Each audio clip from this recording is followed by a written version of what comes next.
నమస్కారం ETV news కు స్వాగతం ముఖ్యాంశాలు P4 విధాన పత్రం విడుదల చేసిన చంద్రబాబు ఏపీలో పేదరిక నిర్మూలన కోసం సంపన్నులు కలిసి రావాలని పిలుపు చేతనైన సాయానికి విజ్ఞప్తి ఆంధ్రప్రదేశ్ ను గ్రీన్ హైడ్రోజన్ హబ్ గా మారుస్తామన్న సీఎం తిరుపతిలో పైప్లైన్ ద్వారా గ్యాస్ సరఫరాకు శ్రీకారం సిఎన్జి వాహనాల ప్రారంభం ఏపీలో స్థానిక సంస్థల్లోనే భవన నిర్మాణాలకు అనుమతులు అర్బన్ డెవలప్మెంట్ అథారిటీల అధికారాల బదిలీ అక్రమ కట్టడాల్ని అడ్డుకునేలా చర్యలు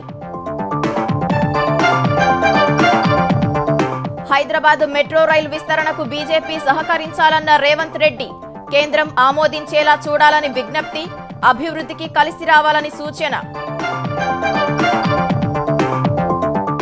తెలంగాణలో రైతు భరోసా మార్గదర్శకాలు జారీ ఆర్ఓఎఫ్ఆర్ పట్టాదారులకు సాయం అందిస్తామన్న ప్రభుత్వం వ్యవసాయ ఉత్పత్తి పెరుగుతుందని విశ్వాసం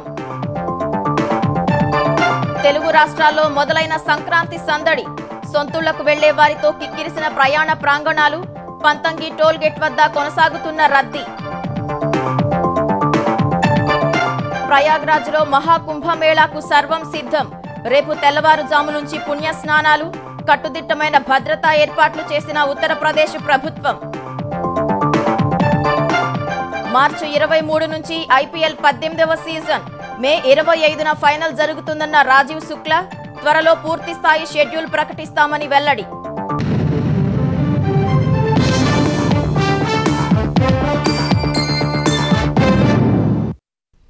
ప్రభుత్వ కార్యక్రమాలకు ప్రజల భాగస్వామ్యం తోడైతేనే పేదరిక నిర్మూలన సాధ్యమని సీఎం చంద్రబాబు స్పష్టం చేశారు. సమాజంలో అత్యున్నత శిఖరాలకు చేరిన 10% మంది ప్రజలు అట్టడుగున ఉన్న 20% మందికి చేయూతనిచ్చి ఆర్థికంగా పైకి తీసుకురావాలని పిలుపునిచ్చారు. పేదల జీవితాలు మార్చేందుకు ఉద్దేశించిన P4 విధాన పత్రాన్ని ఆవిష్కరించిన సీఎం ఇందులో అందరూ పాలు పంచుకునేలా సంక్రాంతి రోజు సంకల్పం తీసుకోవాలని కోరారు. ఆర్థిక అసమానతలు తొలగిపోయి సమాజంలో ప్రతి ఒక్కరి జీవన ప్రమాణాలు మెరుగుపడినప్పుడే అందరి ఇళ్లలో సుఖ సంతోషాలు వెలువరిస్తాయని ముఖ్యమంత్రి చంద్రబాబు అభిప్రాయపడ్డారు. ఇందుకోసం ప్రతిపాదించిన public private people partnership P4 విధానంలో భాగస్వాములు కావాలని పిలుపునిచ్చారు. P4 విధాన పత్రాన్ని Xలో విడుదల చేసిన సీఎం ఈ సందర్భంగా ప్రజలకు 2 పేజీల బహిరంగ లేఖ రాశారు. ఆరోగ్య ఆదాయ ఆనంద ఆంధ్రప్రదేశ్ కోసం ప్రతి ఒక్కరూ సంకల్పం తీసుకుందామని పిలుపునిచ్చారు. 1995లో తెచ్చిన పబ్లిక్ ప్రైవేట్ పార్ట్నర్షిప్ P3 విధానంతో ఉపాధి సంపద సృష్టి జరిగిందని చంద్రబాబు గుర్తు చేశారు. సామాన్య రైతు కుటుంబం నుంచి వచ్చిన వారు సైతం నాటి అవకాశాలతో దేశ విదేశాల్లో మంచి స్థానాల్లో ఉన్నారని గుర్తు చేశారు. అత్యధిక తలసరి ఆదాయం సాధించి తెలుగు ప్రజల సత్తా చాటుతున్నారని, నాటి సంస్కరణల ఫలాలు అన్ని వర్గాలకు చేరాల్సిన బాధ్యత ఉందని చంద్రబాబు అభిప్రాయపడ్డారు. ఏపీలో ఇప్పటికీ లక్షల కుటుంబాలు పేదరికంలోనే ఉన్నాయని, విద్య, వైద్యం, పౌష్టికాహారం, తాగునీరు వంటి కనీస అవసరాలు కూడా తీరని పరిస్థితిలో ఉన్నారని చంద్రబాబు విచారం వెలిబుచ్చారు. ఎవరు ఎక్కడ స్థిరపడినా వారి మాతృభూమిలో ఒక వ్యక్తికో, కుటుంబానికో, సమూహానికో, గ్రామానికో, ప్రాంతానికో చేయూత అందించి వారి జీవన ప్రమాణాలు పెంచవచ్చునని తెలిపారు. సమాజంలో లభించిన అవకాశాలను అందిపుచ్చుకుని అగ్రస్థానాల్లో ఉన్నవారు సమాజానికి తమ వంతు తిరిగి ఇచ్చే ఆలోచనలు చేయాలని సూచించారు. ఉన్నత స్థానాల్లోని వ్యక్తులు, ఎన్ఆర్ఐలు తమకు తెలిసిన పేదలకు అండగా ఉంటూ అవకాశాలు కల్పించడం ద్వారా సమాజంలో పెనుమార్పులు తీసుకురావచ్చని పేర్కొన్నారు. గతంలో జన్మభూమి స్ఫూర్తితో చేపట్టిన కార్యక్రమాలు గ్రామాల్లో అద్భుత ఫలితాలిచ్చాయని గుర్తు చేశారు. నేడు అదే స్ఫూర్తితో అట్టడుగున ఉన్న పేదలను ఆర్థికంగా పైకి తెచ్చేందుకు ముందుకు రావాలని పిలుపునిచ్చారు. ప్రభుత్వ కార్యక్రమాలకు ప్రజల భాగస్వామ్యం తోడైతేనే ప్రగతికి ప్రతిబంధకంగా ఉన్న పేదరికాన్ని రూపుమాపాలనే లక్ష్యం నెరవేరుతుందన్నారు. రాష్ట్ర ప్రజలతో పాటు పండుగకు సొంతూళ్లకు వచ్చిన ప్రతి ఒక్కరూ దీనిపై ఆలోచించాలన్నారు. పొరుగు వారికి సాయం చేయడం ద్వారానే ఆయా వ్యక్తుల విజయాలకు సార్థకత చేకూరుతుందన్నారు. P4 విధానంపై ప్రత్యేకంగా ఒక పోర్టల్ తీసుకొచ్చి 30 రోజుల పాటు సలహాలు, సూచనలు స్వీకరిస్తామని చంద్రబాబు పేర్కొన్నారు. ఆంధ్రప్రదేశ్ ను గ్రీన్ హైడ్రోజన్ హబ్ గా మారుస్తామని ముఖ్యమంత్రి చంద్రబాబు ఉద్ఘాటించారు. తిరుచానూరులో ఏజీఎన్పీ సంస్థకు చెందిన ఇంటింటికి గ్యాస్ సరఫరాను ఆయన ప్రారంభించారు. ఓ వినియోగదారుడి ఇంట్లో స్టవ్ వెలిగించి స్వయంగా టీ పెట్టారు. వినియోగదారుడి కుటుంబ సభ్యులతో కలిసి టీ తాగారు. పైప్లైన్ గ్యాస్, సిలిండర్ గ్యాస్ మధ్య వ్యత్యాసం గురించి గృహిణిని అడిగి తెలుసుకున్నారు. ఆ తర్వాత తిరుపతిలోని తాజ్ హోటల్ కు చేరుకున్న చంద్రబాబు సిఎన్జీతో నడిచే ద్విచక్ర వాహనాలు, ఆటోలను జెండా ఊపి ప్రారంభించారు. పర్యావరణ హిత సిఎన్జీ వాహనాల ర్యాలీ ప్రారంభించారు. Future is very clear, no CO2, net zero. That is the concept this government is working. Andhra Pradesh will become green energy hub in the near future. There is no doubt about it. That is where I am working. Everything net zero. How to go for waste to energy, liquid waste management, solid waste management, clean environment, green energy, and also we want to export green hydrogen products to other countries. My policy is very clear. One is cost optimization of fuel. It may be transportation, it may be domestic, it may be cooking, or it may be lighting, it may be air conditioning for all purposes, and it may be for industrialization or agriculture. Ultimately, cost is very, very important. And also, while optimizing the cost, clean energy is our policy. 100% I want to go for clean energy. ఆంధ్రప్రదేశ్లో భవన నిర్మాణాలు లేఅవుట్ల అనుమతులను మున్సిపాలిటీలకు బదలాయిస్తూ ప్రభుత్వం ఉత్తర్వులు జారీ చేసింది. Urban development authority పరిధి నుంచి మున్సిపాలిటీలు, కార్పొరేషన్లు, నగర పంచాయతీలు, గ్రామ పంచాయతీలకు అధికారాలను బదలాయించింది. పాలనాపరమైన సౌలభ్యం కోసం ప్రస్తుతం ఉన్న నిబంధనలను సవరించినట్లు జీవోలో ప్రభుత్వం పేర్కొంది. ఇక నుంచి భవనాలకు మున్సిపాలిటీలు, కార్పొరేషన్లే అనుమతులు జారీ చేసేలా చట్ట సవరణ చేసింది. నగర పంచాయతీల్లో 3 ఎకరాలు దాటితే DTCP అనుమతి తప్పనిసరి అని స్పష్టం చేసింది. గ్రామ పంచాయతీ 300 చదరపు మీటర్లు 10 మీటర్ల ఎత్తు వరకు అనుమతులు మంజూరు చేసింది. అనధికారిక కట్టడాలపై మున్సిపల్, కార్పొరేషన్, నగర పంచాయతీలు చర్యలు తీసుకునేలా అధికారాలు బదలాయించింది. హైదరాబాద్ మెట్రో రైల్ విస్తరణకు వచ్చే కేంద్ర కేబినెట్లో ఆమోద ముద్ర పడేలా బీజేపీ తెలంగాణ నేతలు ప్రయత్నించాలని సీఎం రేవంత్ రెడ్డి కోరారు. Regional ring road, regional ring rail లాంటి రాష్ట్ర అభివృద్ధి కార్యక్రమాల కోసం కృషి చేయాలన్నారు.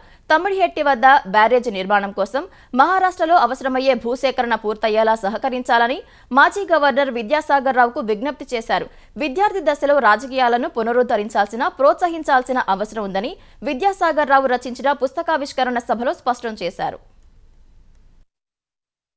మహారాష్ట్ర మాజీ గవర్నర్ సిహెచ్ విద్యాసాగర్ రావు ఆత్మకథ ఉనికా పుస్తకాన్ని హైదరాబాద్లోని హోటల్ తాజ్ కృష్ణలో సీఎం రేవంత్ రెడ్డి ఆవిష్కరించారు. ఈ కార్యక్రమంలో కేంద్ర మంత్రి బండి సంజయ్, గవర్నర్లు బండారు దత్తాత్రేయ, కంబంపాటి హరిబాబు, మంత్రులు శ్రీధర్ బాబు, పొన్నం ప్రభాకర్, బీజేపీ ఎంపీ లక్ష్మణ్, మాజీ ఎంపీలు వినోద్ కుమార్, సుబ్బిరామిరెడ్డి పాల్గొన్నారు. 5 దశాబ్దాల రాజకీయ జీవితంలో ఎలాంటి ఆరోపణ ఎదుర్కోకుండా ఉన్న వ్యక్తి విద్యాసాగర్ రావు అని సీఎం కొనియాడారు. విద్యార్థి దశలో రాజకీయాలు లేనందున నేతలు గొప్పగా ఎదగడం లేదని, ఏ పార్టీ అయినా పదవి ఉంటే చాలు అనుకునే వాళ్లు ఇప్పుడు ఉన్నారని రేవంత్ రెడ్డి వ్యాఖ్యానించారు. చట్టసభల్లో ప్రధాన ప్రతిపక్ష నాయకుడికి కూడా సభానాయకుడితో సమాన గౌరవం ఉంటుందని, కాలక్రమేణా ఆ స్ఫూర్తి లేకుండా పోయిందని అన్నారు. 13 నెలలుగా విపక్ష సభ్యులను సభ నుంచి సస్పెండ్ చేయలేదని, చర్చ జరగాలన్నదే తమ అభిమతమని తెలిపారు. అమరావతితో కాదు ప్రపంచ నగరాలతో పోటీ పడదామన్న రేవంత్ రెడ్డి రాష్ట్ర అంశాల్లో అంతా కలిసికట్టుగా పనిచేయాల్సిన అవసరం ఉందని వ్యాఖ్యానించారు. ప్రభుత్వము అని అంటే ప్రతిపక్షము, పాలకపక్షం కలిస్తేనే ప్రభుత్వం. ప్రపంచంతోనే పోటీ పడదాం. ప్రపంచంతో పోటీ పడాలంటే మిత్రుడు బండి సంజయ్ గారికి నా విజ్ఞప్తి ఒక్కటే, మెట్రో రైలు అనుమతులు మనం తెచ్చుకోవాలి. ఒకనాడు 2వ స్థానంలో ఉన్న హైదరాబాద్ మెట్రో ఈరోజు 9వ స్థానానికి మనం పడిపోయినాము.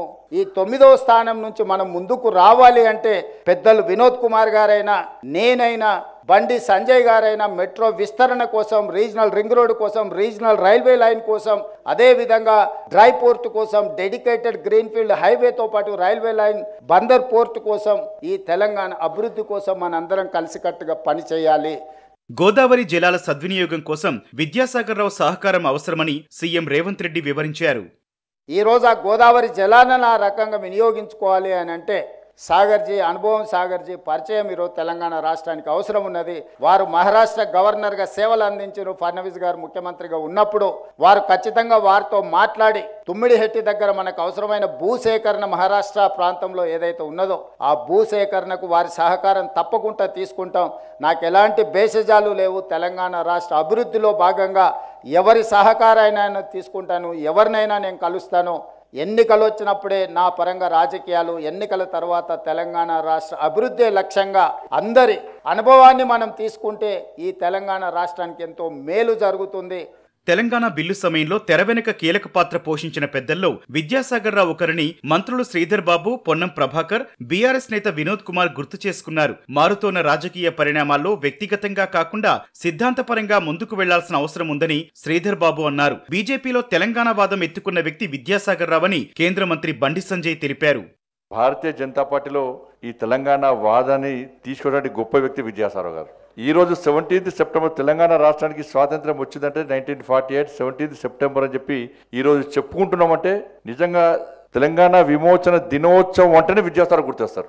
సీఎం రేవంత్ రెడ్డి చేపట్టిన స్కిల్ డెవలప్మెంట్ ద్వారా పేదరికాన్ని దూరం చేసి యావత్ దేశానికి ఆదర్శంగా నిలవాలని విద్యాసాగర్ రావు ఆకాంక్షించారు. హైడ్రా మంచిదని అందరూ అంటున్నారన్న ఆయన మూసీ పునరుజ్జీవం చేసి హైదరాబాద్ ను ప్రపంచంలోని అగ్రభాగాన నిలబెట్టాలని అనుకోవడం మంచి విషయమని పేర్కొన్నారు. రైతు భరోసా కింద ఈ నెల 26 నుంచి పంట పెట్టుబడి సాయం అందించాలని నిర్ణయించిన తెలంగాణ ప్రభుత్వం అందుకు మార్గదర్శకాలు జారీ చేసింది.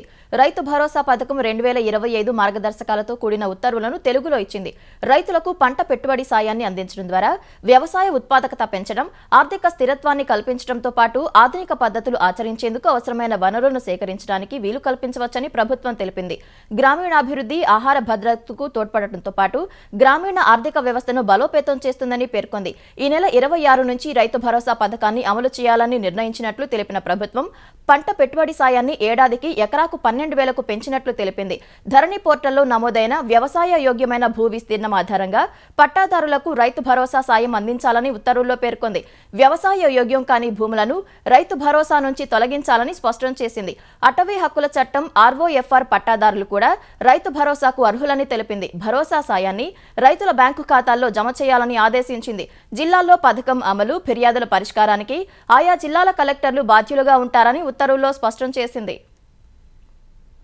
పాలమూరు జిల్లాను సస్యశ్యామలం చేయడమే లక్ష్యంగా తమ ప్రభుత్వం పనిచేస్తుందని తెలంగాణ ఉప ముఖ్యమంత్రి భట్టి విక్రమార్క చెప్పారు. రానున్న 5 ఏళ్లలో ఉమ్మడి జిల్లాకు 1,00,000 కోట్ల నిధులు కేటాయించి సమగ్రాభివృద్ధి చేస్తామని తెలిపారు. నాగర్ కర్నూలు జిల్లా పోతిరెడ్డిపల్లిలో మరో మంత్రి జూపల్లి కృష్ణారావుతో కలిసి విద్యుత్ సబ్స్టేషన్కు భూమి పూజ చేశారు. అంతకుముందు నాగర్ కర్నూలులో 87 కోట్ల 80 లక్షల నిధులతో 5 సబ్స్టేషన్ల పనులకు భూమి పూజ చేశారు. 38,000 కోట్లతో మొదలుపెట్టిన పాలమూరు రంగారెడ్డి ఎత్తిపోతల పథకాన్ని బీఆర్ఎస్ గాలికి వదిలేసిందని విమర్శించారు. అచ్చంపేట నియోజకవర్గంలో ఉమామహేశ్వర, చెన్నకేశవ ఎత్తిపోతల పథకాలు పూర్తి చేస్తామని తెలిపారు. ప్రాజెక్టులతో భూములు కోల్పోతున్న వారికి న్యాయం చేస్తామని భట్టి విక్రమార్క భరోసా ఇచ్చారు. పాలమూరు రంగారెడ్డి జిల్లాని సస్యశ్యామలం చేయటమే కాంగ్రెస్ పార్టీ ముందున్నటువంటి ప్రధాన లక్ష్యం అని కూడా ఈ సందర్భంగా మీ అందరికి మనవి చేస్తా ఉన్నాం. కృష్ణా నదీ జలాల్ని పూర్తి స్థాయిలో సద్వినియోగం చేసుకుంటాం. ప్రతి చుక్కని మన ప్రాంత అభివృద్ధి కోసం దారి మళ్లిస్తాం.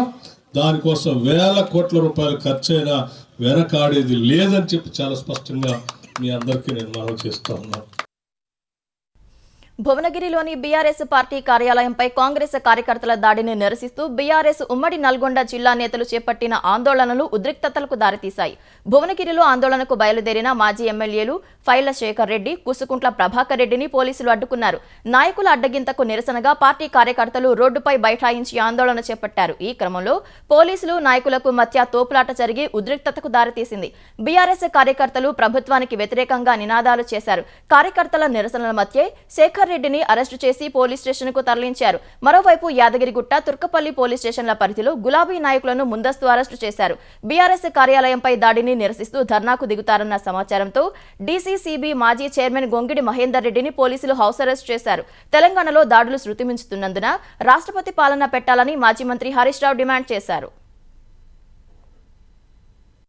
ప్రతిపక్ష నాయకులను కేసులు పెట్టుడు, వాళ్ళని అరెస్ట్ చేసుడు, ప్రతిపక్షం చుట్టే పోలీసులను తిప్పడం వల్ల క్రైమ్ రేట్ విపరీతంగా పెరిగిపోయింది రాష్ట్రంలో. కేసీఆర్ ప్రభుత్వానికి ఏడాది కాంగ్రెస్ పాలనకు ఈ రాష్ట్రంలో 23% క్రైమ్ రేట్ పెరిగింది. సిగ్గుపడాలి. రేవంత్ రెడ్డి గారు ఈ హింసా రాజకీయాల్ని వెంటనే ఆపాలి. కేంద్ర ప్రభుత్వం కూడా జోక్యం చేసుకోవాలి.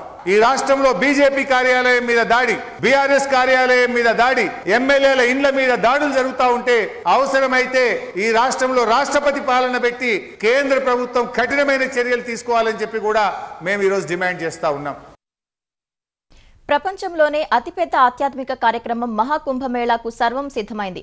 ఉత్తరప్రదేశ్లోని ప్రయాగ్రాజ్లో ఈ నెల 13 నుంచి 45 రోజుల పాటు సాగే ఈ బృహత్తర క్రతువుకు కోట్లాది మంది భక్తులు హాజరు కానున్నారు. సోమవారం పుష్య పౌర్ణమి రోజు తొలి షాహీ స్నాన్ సందర్భంగా పవిత్ర స్నానాలు ఆచరించేందుకు లక్షలాది మంది ప్రయాగ్రాజ్కు తరలివస్తున్నారు. ఈ ఏడాది 35 కోట్ల మంది భక్తులు వస్తారనే అంచనాతో ఉత్తరప్రదేశ్ ప్రభుత్వం ఏర్పాట్లు చేసింది. 10,000 ఎకరాల పరిధిలో ఆధ్యాత్మిక నగరాన్ని ఏర్పాటు చేసింది. యాత్రికులకు ఇబ్బంది లేకుండా 1.6 లక్షల టెంట్లు, 1.5 లక్షల మరుగుదొడ్లు నిర్మించారు. 1250 కిలోమీటర్ల పైప్లైన్లతో 50,000 నీటి కనెక్షన్లు ఇచ్చారు. 400 కిలోమీటర్ల తాత్కాలిక రోడ్లు, 30 బల్లకట్టు వంతెనలను నిర్మించారు. పారిశుద్ధ్య నిర్వహణకు 15,000 మంది సిబ్బందిని నియమించారు. వారి పిల్లల కోసం స్మార్ట్ స్కూల్స్ ఏర్పాటు చేశారు. కృత్రిమ మేధ సహా అత్యాధునిక సాంకేతికతలను వినియోగిస్తున్నారు. ఏ సమయంలోనైనా 50 లక్షల నుంచి 1 కోటి మందికి వసతి కల్పించేలా సౌకర్యాలు ఆధ్యాత్మిక నగరంలో ఉన్నాయి. భక్తుల భద్రతకు కూడా యూపీ ప్రభుత్వం పెద్దపీట వేస్తోంది. పటిష్ట నిఘా కోసం డ్రోన్లను వినియోగిస్తోంది. ఏఐ సహకారంతో కెమెరాల ద్వారా నిఘాకు చర్యలు చేపట్టింది. 55 పోలీస్ స్టేషన్లను ఏర్పాటు చేసి 45,000 మంది పోలీసు సిబ్బందిని మోహరించింది. ఎలాంటి అవాంఛనీయ ఘటనలు జరగకుండా సామాజిక మాధ్యమాలపై కూడా నిరంతరం నిఘా పెట్టింది. తెలుగు రాష్ట్రాల్లో సంక్రాంతి సందడి మొదలైంది. పండుగ కోసం సొంతూళ్లకు వెళ్తున్న వారితో రైల్వే స్టేషన్లు, బస్టాండ్లు కిటకిటలాడుతున్నాయి. హైదరాబాద్ నుంచి ఏపీకి వెళ్లే రైళ్లలో ప్రయాణికుల రద్దీ భారీగా ఉంది. రద్దీకి అనుగుణంగా ప్రత్యేక రైళ్లు ఏర్పాటు చేయలేదంటూ ప్రయాణికులు అసహనం వ్యక్తం చేశారు. అన్ని బోగీల్లోనూ జనాలు కిక్కిరిసిపోతున్నారని, 100 కిలోమీటర్లు నిల్చునే ప్రయాణం చేయాల్సి వస్తుందని ఆవేదన వ్యక్తం చేశారు. కనీసం కాలు మోపేందుకు కూడా స్థలం లేదని ప్రయాణికులు వాపోయారు. విజయవాడ బస్టాండులోనూ ప్రయాణికుల రద్దీ కొనసాగింది. 320 ప్రత్యేక బస్సులతో పాటు ప్రైవేటు పాఠశాలల బస్సులను ప్రయాణికులను గమ్యస్థానాలకు చేర్చేందుకు ఏర్పాటు చేశారు. 2 రోజులుగా హైదరాబాద్, బెంగళూరు, చెన్నై సహా రాష్ట్రంలోని వివిధ ప్రాంతాల నుంచి వచ్చే ప్రయాణికులతో గుంటూరు బస్టాండ్ రద్దీగా మారింది. గుంటూరు నుంచి ఒంగోలు, పొదిలి, కావలి, నెల్లూరు, నరసరావుపేట వైపు రద్దీ దృష్ట్యా అదనపు సర్వీసులు నడుపుతున్నట్లు ఆర్టీసీ అధికారులు తెలిపారు. మరోవైపు ప్రైవేటు ట్రావెల్స్ దోపిడీ భరించలేక చాలా మంది బైక్లపైనే పయనమయ్యారు. ఉద్యోగ, వ్యాపార నిమిత్తం హైదరాబాద్లో ఉంటున్న వారు బైక్లపై 100 కిలోమీటర్లు గంటల తరబడి ప్రయాణించి సొంతూళ్లకు వెళ్తున్నారు. సంక్రాంతి కోసం ఆంధ్రప్రదేశ్ వైపు వెళ్లే వారితో హైదరాబాద్, విజయవాడ జాతీయ రహదారిపై రద్దీ కొనసాగుతోంది. శుక్రవారం మొదలైన వాహనాల జాతర కొనసాగుతూనే ఉంది. ఇప్పటికే వేలాది వాహనాలు ఏపీ వైపు వెళ్తుండగా పంతంగి టోల్ ప్లాజా వద్ద విపరీతమైన రద్దీ కొనసాగుతోంది. వాహనాలు ఆగకుండా టోల్గేట్ల వద్ద రద్దీని ఎప్పటికప్పుడు నియంత్రిస్తున్నారు. నిన్న ఉదయం 6 నుంచి ఇవాళ ఉదయం 6 గంటల వరకు టోల్ ప్లాజా నుంచి 84,000 వాహనాలు వెళ్లగా ఇవాళ ఉదయం 6 నుంచి సాయంత్రం 6 గంటల వరకు 50,000 వాహనాలు వెళ్లినట్లు అధికారులు తెలిపారు. మరోవైపు వరంగల్లోనూ రద్దీ నెలకొంది. పండుగ రద్దీతో హన్మకొండ బస్టాండ్ జనసంద్రంగా మారింది. హైదరాబాద్ నుంచి హన్మకొండ చేరుకోవటానికి దాదాపు 7 గంటల సమయం పట్టిందని ప్రయాణికులు వెల్లడించారు. అక్కడి నుంచి ములుగు, భూపాలపల్లి, కాళేశ్వరం ప్రాంతాలకు వెళ్లేందుకు ఇబ్బందులు పడ్డారు. ఇటు హైదరాబాద్లో సంక్రాంతి సందర్భంగా ముగ్గులు, గాలిపటాల పోటీలు ఉత్సాహంగా సాగుతున్నాయి. భవిష్యత్ తరాలకు మన పండుగల ప్రాముఖ్యతను తెలియజేయాల్సిన అవసరం అందరిపైన ఉందని మాజీ ఉపరాష్ట్రపతి వెంకయ్యనాయుడు అన్నారు. హైదరాబాద్లో స్వర్ణ భారతి ట్రస్ట్ ఆధ్వర్యంలో జరిగిన సంక్రాంతి వేడుకల్లో ఆయన పాల్గొన్నారు. తెలుగు సంస్కృతి, సంప్రదాయం ఉట్టిపడేలా జరిపిన ఉత్సవాలకు రాజకీయ, సినీ ప్రముఖులు హాజరయ్యారు. రైతుల పండుగ అయిన సంక్రాంతిని అంతా కుటుంబ సభ్యులతో కలిసి జరుపుకోవాలని సూచించారు. ప్రస్తుత కాలంలో కుటుంబ వ్యవస్థ తగ్గిపోతోందని, దానిని కాపాడుకోవాల్సిన అవసరం ఉందని తెలిపారు. సమాజంలో సానుకూల దృక్పథం పెరగాలని, యువత వివేకానందుడు స్ఫూర్తితో ముందుకు సాగాలని పిలుపునిచ్చారు. ఈ సందర్భంగా హరిదాసుల కథలు, గంగిరెద్దుల విన్యాసాలను ప్రదర్శించారు. పండగ అంటే ఆనందం, పండగ అంటే కలయిక, పండగ అంటే సమైక్యత, పండగ అంటే పక్కన వాళ్ళతో పంచుకోవడం, పండగ అంటే సేవా కార్యక్రమం చేయడం. Share and care is the core of Indian philosophy. వసుదైక కుటుంబకం, ప్రపంచం అంతా ఒక కుటుంబంగా ఉండాలి అనే సిద్ధాంతం మంది. కొత్తగా జారీ చేసే రేషన్ కార్డులకు ఎలాంటి నిబంధనలు విధించడం లేదని, పాత పద్ధతిలోనే కార్డుల జారీ ఉంటుందని తెలంగాణ బీసీ సంక్షేమ శాఖ మంత్రి పొన్నం ప్రభాకర్ తెలిపారు. రేషన్ కార్డులు, ఇందిరమ్మ ఇళ్ల పథకాలపై జీహెచ్ఎంసీ కార్యాలయంలో అధికారులతో మంత్రి సమీక్ష నిర్వహించారు. ఈ నెల 16 నుంచి 20 వరకు క్షేత్రస్థాయిలో అర్హులైన లబ్ధిదారులను ఎంపిక చేసి 26 నుంచి కొత్త కార్డులను జారీ చేస్తామని తెలిపారు. ఇందిరమ్మ ఇళ్లు ఒక్కో నియోజకవర్గానికి 3,500 కేటాయిస్తున్నట్లు చెప్పారు. ప్రజాపాలనలో ఇచ్చిన దరఖాస్తుల్లో 50% పరిశీలన పూర్తయిందన్నారు. స్థలం ఉండి ఇళ్లు లేని వారికి తొలి ప్రాధాన్యతగా ఇళ్ల కేటాయింపు జరుగుతుందన్నారు. ఆ తర్వాత మిగతా లబ్ధిదారులకు ప్రభుత్వ స్థలాలు లేదా బస్తీల్లో ఇళ్లను నిర్మించి ఇవ్వనున్నట్లు పొన్నం వివరించారు. కరీంనగర్ కలెక్టరేట్లో జిల్లా సమీక్ష సమావేశం రసాభాసగా మారింది. సమావేశంలో మాట్లాడేందుకు జగిత్యాల ఎమ్మెల్యే సంజయ్ సిద్ధమవుతుండగా కలుగ చేసుకున్న హుజూరాబాద్ ఎమ్మెల్యే పాడి కౌశిక్ రెడ్డి మీరు ఏ పార్టీ అంటూ నిలదీశారు. సంజయ్కు మైక్ ఇవ్వొద్దని డిమాండ్ చేశారు. తనకు మైక్ ఎందుకు ఇవ్వొద్దని సంజయ్ ప్రశ్నించగా ఏ పార్టీయో ముందు చెప్పి మాట్లాడాలంటూ కౌశిక్ రెడ్డి వాదనకు దిగారు. సంజయ్ మాట్లాడుతుండగా కౌశిక్ రెడ్డి అడ్డుకున్నారు. ఈ క్రమంలో ఇరువురి నాయకుల మధ్య వాగ్వాదం ముదరగా పక్కనున్న ప్రజాప్రతినిధులు సర్ది చెప్పే ప్రయత్నం చేశారు. సమీక్ష సమావేశానికి అడ్డు తగులుతున్నారనే కారణంతో కౌశిక్ రెడ్డిని పోలీసులు బయటకు పంపారు. మంత్రులు ఉత్తమ్ కుమార్ రెడ్డి, శ్రీధర్ బాబు, పొన్నం ప్రభాకర్ ఎదుటే ఈ గొడవ చోటు చేసుకుంది. కౌశిక్ రెడ్డి తీరుపై ఆగ్రహం వ్యక్తం చేసిన మంత్రులు ఈ తరహా వైఖరి ఏమాత్రం మంచిది కాదని హెచ్చరించారు.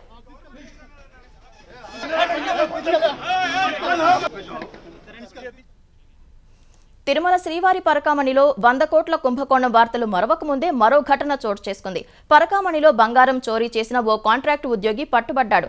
కాంట్రాక్టు ఉద్యోగి పెంచలయ్య 100 గ్రాముల బంగారు బిస్కెట్ ను కాజేశాడు. బిస్కెట్ ను వ్యర్థాలను తరలించే ట్రాలీలో తీసుకెళ్తుండగా టీటీడీ విజిలెన్స్ అధికారులు పట్టుకుని పోలీసులకు అప్పగించారు.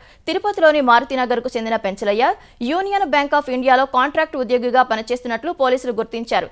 గతంలోనూ ఇలాంటి చర్యలకు పాల్పడ్డారా అనే కోణంలో విచారణ చేస్తున్నారు. అటు పరకామణిలో చోరీ జరిగిన గంటలోనే సీసీ కెమెరాల ద్వారా నిందితుడు పెంచలయ్యను పట్టుకున్నామని టీటీడీ అదనపు ఈవో వెంకయ్య చౌదరి చెప్పారు. నిరంతరం పరకామణి నిఘా నీడలో ఉంటుందని, ఇకపై అలాంటి ఘటనలు జరగకుండా చర్యలు తీసుకుంటామని తెలిపారు.